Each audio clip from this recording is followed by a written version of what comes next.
If you've been diagnosed with stage 4 colorectal cancer, chances are you've got quite a few different treatment options to choose from. Today we're going to be talking about one of those, CyberKnife.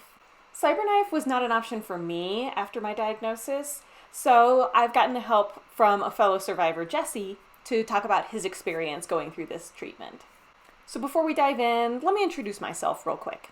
My name is Jelena, and I was diagnosed with stage 3 rectal cancer in May of 2016. I went through radiation and the oral chemotherapy Xeloda.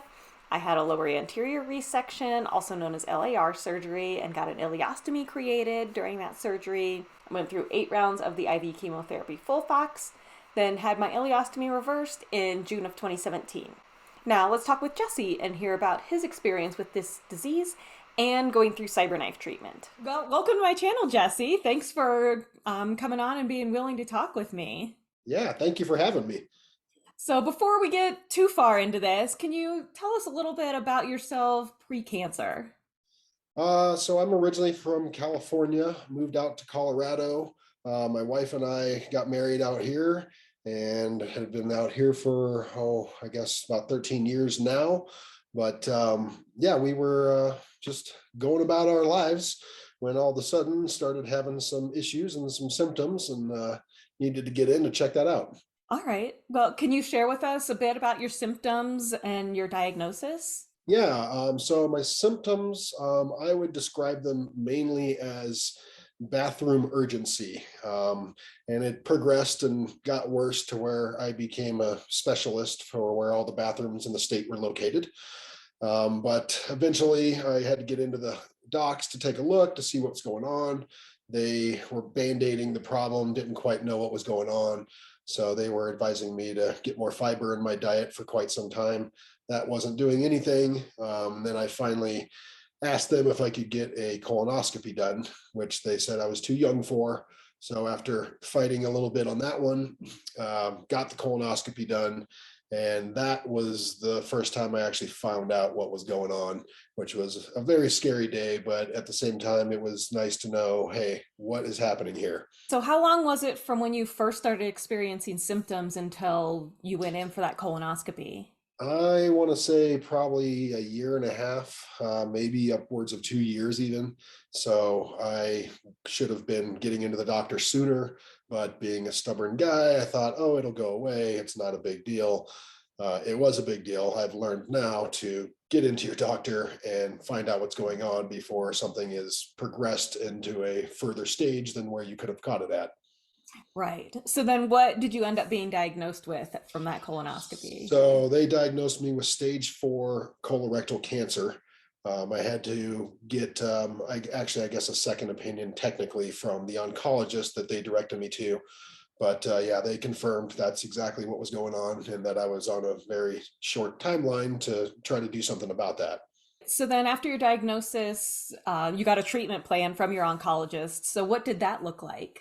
They wanted to just get things going as quick as possible, which I completely agreed with. So first we had to get a port put in my chest, and that was going to be able to allow the chemo that they wanted to do to access directly into the body like they wanted. So got the port placed, and then they started getting me hit up with the chemo pretty quickly after that. I want to say it was a month at most from diagnosis to port and starting the chemo. They got me going pretty quickly. So then from that initial treatment plan, did they have a plan for doing surgery after doing a certain number of rounds of chemo? Yeah, they wanted to see what the chemo could do to shrink the tumor down. It was about 4 centimeters in my sphincter, so it was basically at the end of the line. So they said we need to get that shrunk down as much as possible if we have to do surgery. Hopefully, the chemo can take care of it all, but they didn't think that would be the case. So we just went hard on the chemo as much as they needed to shrink that thing down. And then we ended up actually doing some radiation as well, but just because they wanted to kind of tag team it and be as aggressive as they could. Okay. So then what was the chemotherapy that you did to start? So I did a full Fox chemo, which was through an IV. I would do it once every 2 weeks, go in for about, I think it was about 4 hours at a time for the whole appointment. But did let me check my notes here. I think I did 6 rounds of that. And then they wanted to take a look again, more scans to see if anything was shrinking down. So we went the full 6 rounds that first time, and things did shrink down a little bit, but that's when they decided that they wanted to do a combination of chemo and radiation for me. So that was going to be the next phase for me. So then after you did those 6 rounds, you got the scans and saw things were shrinking, they were still there. Then did you do more chemotherapy and radiation before doing surgery? Yeah, so what I had to do, they had found that my cancer had metastasized, and there was a couple of spots on my liver that they were very concerned with as well. It wasn't, as big as the tumor was I was dealing with, but they definitely took that serious. So that's where the radiation was going to come into play, on both the tumor and the liver mets. So they did a thing called CyberKnife for me for my liver specifically, because it was such a small area of concentrated cancer, that they said the CyberKnife was going to be their option, because it's a very high powered focused radiation that goes just to those spots. So I, of course, listened and said, yes, let's definitely try that out. And it was amazing. The CyberKnife was absolutely wonderful. The people were great explaining how everything worked to me. Of course, I thought I would see stuff I didn't see with beams of light. That never happened. It was just a robotic arm that had a high-powered radiation machine at the end of it. And that thing actually goes all around your body 360 degrees. So it hits you from different types of angles to really maximize the potency of it. But they had to do a surgical procedure on me called a fiducial placement. And that was putting 2 pieces of gold, 24 karat gold, if I remember right. That would be the tracking for the CyberKnife to track onto. So they had to go in via a very long needle, go through the side and go all the way into my liver and actually put those 2 pieces in. But it wasn't the end of the world doing that. I was definitely scared about it. It was more just kind of made me feel sick, feeling that needle going that far into me. It wasn't so much of a pain. It was just, oh, that is gross. But that was very important, because the CyberKnife, it was incredible. It actually moves with your breathing. So as you breathe, the machine moves, the robotic arm moves. So it tracks real time with what your body is doing. So it gets the stuff right to where it needs to be. And 3 treatments is all I did. Let's see, it was an hour for each treatment, 3 days in a row. Didn't have any side effects, didn't feel bad from it. It was like just laying on this bed and watching the arm do its thing for an hour. And after that, it got everything in my liver with those 3 treatments. And it's pretty amazing to me that it knocked it out that quickly. Yeah, the miracles of science. Yeah, yeah, That's exactly. amazing that it like moves with your breathing. It is like that Yeah. precise that it can understand that. And yeah, so you got to watch it while you were laying on the Yeah, table for that I hour. got to watch it. The gentleman that was running the machine for me, he would laugh at me because my eyes apparently were focused on the end of that robot arm, thinking I was going to see some type of Star Wars light coming out of it, but it was not the case. And he told me everybody does that. But Oh, yeah, it was amazing. That thing, I cannot talk it up enough. If it is an option for anybody for whatever scenario they're in, ask about it to find out if it is something that can possibly work. I've read up on it, and it was not specific to just my colorectal cancer. They use it in brain cancer. They use it in all sorts of different ways. Obviously, it has to be the right scenario for it to be used. But I was so impressed with that machine that it could do that much damage on cancer that quickly. It was pretty amazing. So it's a great technology that's out there. yeah. So why did your team prefer to do CyberKnife versus traditional radiation for your liver mets? So they were going to go with the CyberKnife because I believe it was the how small the spots were on the liver. They were saying if once something is too big, that they couldn't use the CyberKnife on it because it's pinpoint kind of accuracy. So because of my situation on my liver, initially they told me we were going to probably have to have liver surgery and remove half of my liver and have a really giant scar on my stomach and all that, which I was like, hey, it's what it is. But they said the liver actually does grow back somewhat like a lizard, if you will. So they're like, your liver will grow back eventually, but I was not too thrilled that that's what we were going to probably be doing. But once the radiation oncologist took a look at everything, he realized how small those spots were. And he was the one that said, hey, we should check out CyberKnife because of the size. And boy, am I glad he did, because it worked beautifully and I didn't have to get cut open. So then, what were the side effects like for CyberKnife? I really swear that I didn't have any side effects at all. I didn't have any pain, discomfort, nothing. It could be different for somebody else. That was just my experience. I went through a lot of other pains with other things. So maybe because those were so high, this seemed like it was nothing. But I swear, in my opinion, I had nothing. It was like I laid down and somebody shined a flashlight on me, and that was it. Okay. So you also had traditional radiation for your original, Yes. the original tumor. So how did Yeah. it compare to that? So that was night and day. The CyberKnife was wonderful. The other radiation was not very wonderful. It was a lot of pain, a lot of discomfort. I went in for 28 days. It was only about a 15-minute appointment every time. They gave me the weekends off, but for 28 business days, I had to go in there and do that. And because of where the placement was, it was really burning my skin and everything. Not the placement of the radiation machine, but just where my tumor was at.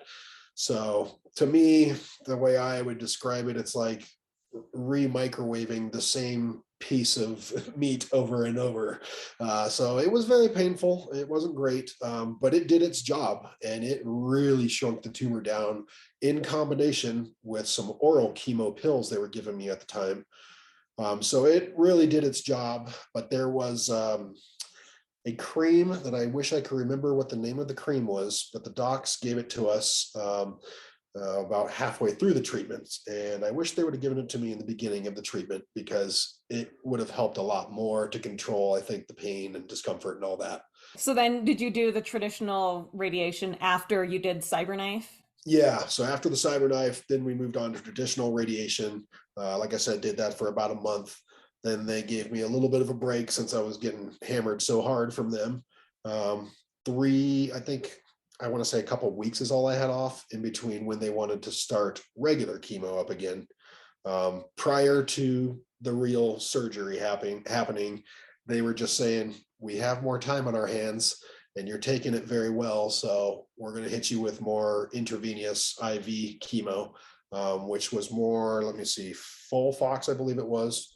Um, so we went ahead with that right up until just before my surgery, just to see how much more we could shrink the tumor down. And then, so you went in for surgery, you had the tumor removed, and they didn't have to do anything with your liver during that surgery, right? That's correct. Thank goodness. I was very lucky. They didn't have to do anything. They were focusing strictly on the tumor itself and not having to check out the liver. Awesome. And then after your surgery, then they got the tumor out, had good margins. And then did you have to do more chemotherapy after your surgery? I did. My doctor was trying to set the scenario up so there could be a reversal down the line for me, have a temporary colostomy bag, and then reverse it. But like you were mentioning with the margins, he was so smart that he went back in and checked out everything after he removed the tumor and everything he possibly could to get the cancer out.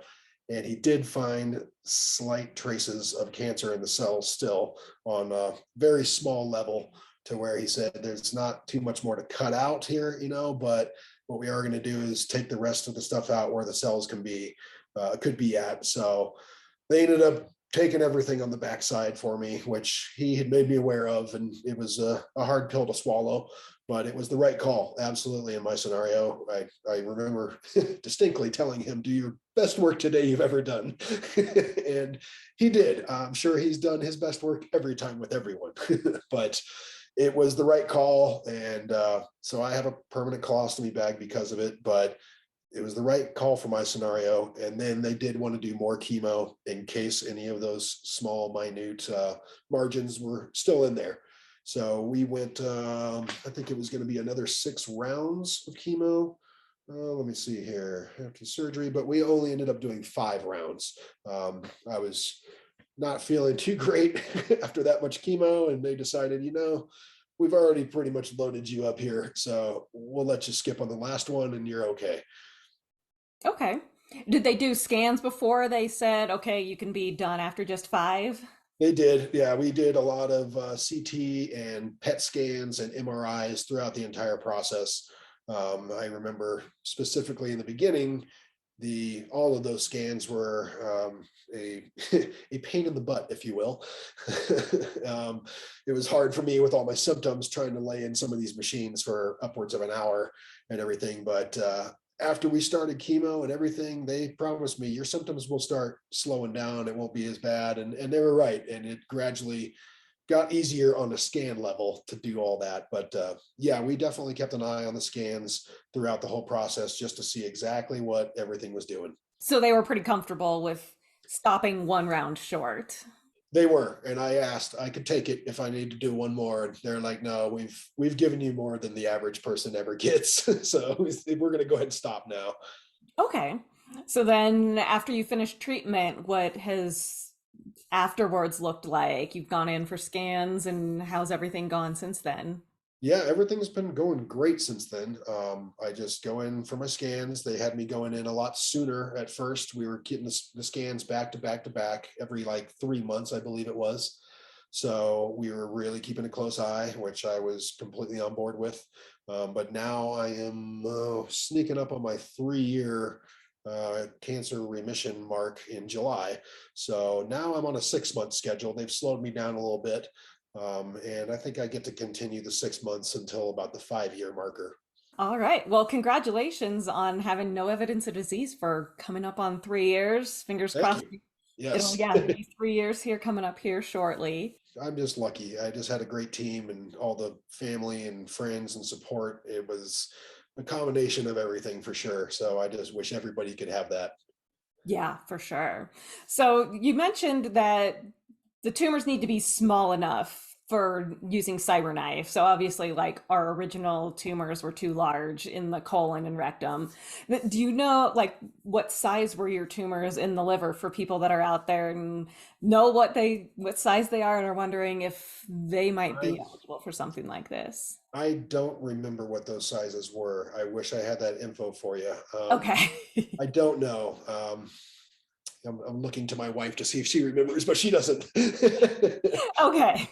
So after your surgery, did they give you specific directions to help you with your recovery afterwards? Because I know getting like the permanent colostomy has a little bit more of a recovery time than just a temporary one.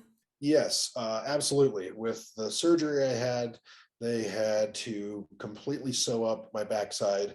So there was a lot of stitches in there, and walking was very hard at first. But they really stressed to exercise, do as much little short walks as you can, and then start lengthening those walks. And they told me that there was a 60% chance that you will tear out the stitching and have to come back in, and then it becomes wound management, which is like 3 times a week of packing, unpacking, and repacking gauze and all that, and it's painful. So they stressed that to me, and I told them I will be on the 40% side that does good. Okay. And I was very lucky because I listened to them. So I went on my walks, I extended my walks, and my wife really helped me with keeping things clean and changing any bandaging. And that was huge too. That was very huge.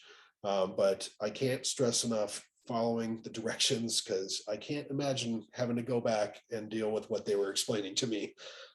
So then, were you working throughout the treatment process? Yeah, I was working. The place I work at is like the best place ever. It's such a family, and they really worked with me to, obviously give me any time off I needed for treatments. But even when I was feeling sick from the chemo, I'd come in for a half day and they'd boot me out the door around noon and say, get out of here and go home and rest.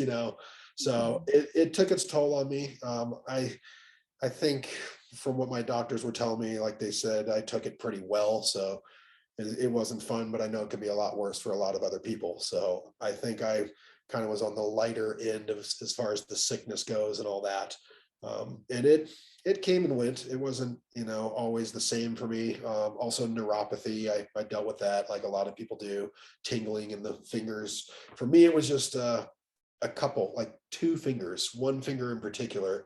Other people I would talk to that were at the treatment center, they'd tell me their entire feet were, both of them were black and they can't feel anything.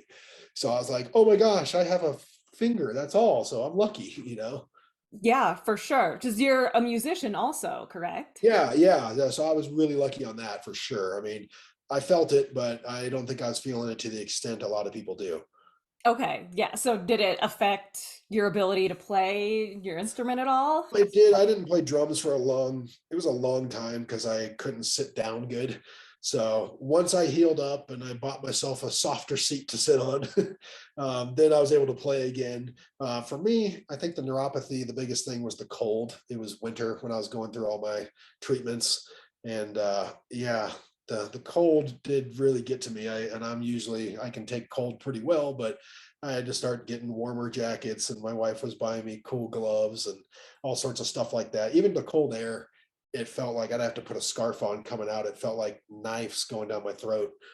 Oh yeah, yeah. Going through full fox in Colorado in the winter is not Yeah, recommended. no. I think we've covered pretty much everything. Thank you so much for chatting and Yeah, no, thanks for reaching out. I really appreciate it, and just glad that you're doing this to try to help people out. It's so awesome.